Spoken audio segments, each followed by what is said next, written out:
BNP থেকে নির্বাচিত কোনো সংসদ সদস্য সরকারি সুবিধা নিয়ে ট্যাক্স ফ্রি গাড়ি আমদানি করবেন না এবং প্লট সুবিধাও নেবেন না।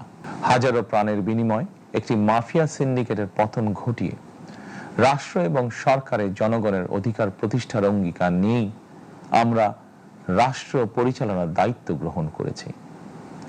বিএনপি সরকার সকল ক্ষেত্রে অনাচার অনিয়মের সকল সিন্ডিকেট ভেঙে দিতে বদ্ধপরিকর ইনশাআল্লাহ।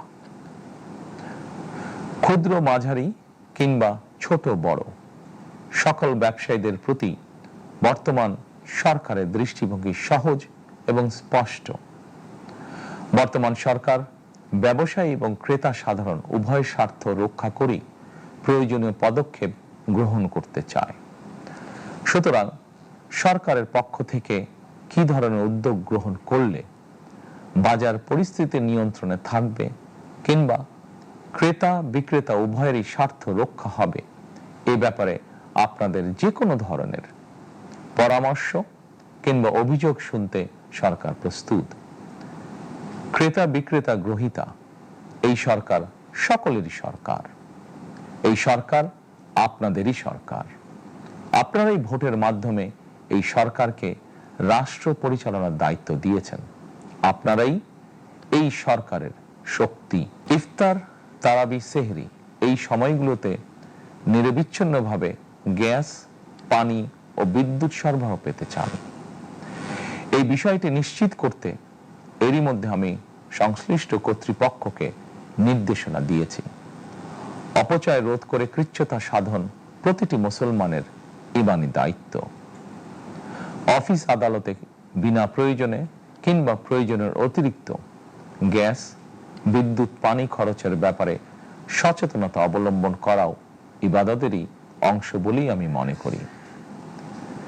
দেশের সকল সরকারি বেসরকারি কর্মকর্তা কর্মচারী এবং জনসাধারণের প্রতি কৃচ্ছ্রতা সাধনের আহ্বান জানানোর আগে আমি সরকারের মন্ত্রী এবং বিএনপি সংসদ সদস্যদেরকে দিয়েই একটি দৃষ্টান্ত স্থাপন করতে চেয়েছি।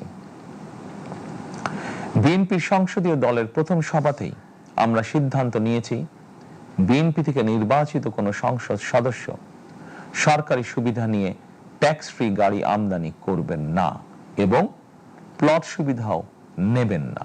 রামাদান আত্মশুদ্ধির মাস। আমরা যদি আত্মশুদ্ধি শব্দটির মর্মার্থ উপলব্ধি করি তাহলে এই মাসে মানুষের ভোগান্তি বাড়ার কথা নয়। যদিও আমাদের অনেকের মধ্যেই এই মাসটিকে ঘিরে ব্যবসায় অধিক মুনাফা লাভের প্রবণতা লক্ষণীয়। আপনাদের প্রতি আমার বিনীত আহ্বান, রামাদানের পবিত্রতা রক্ষার্থে এই মাসটিকে আপনারা ব্যবসা মুনাফা লাভের মাস হিসাবে পরিগণিত করবেন না। দ্রব্যমূল্য যাতে সাধারণ মানুষের নাগালের বাইরে না যায় এ ব্যাপারে ব্যবসায়ীরা দয়া করে সতর্ক থাকবেন।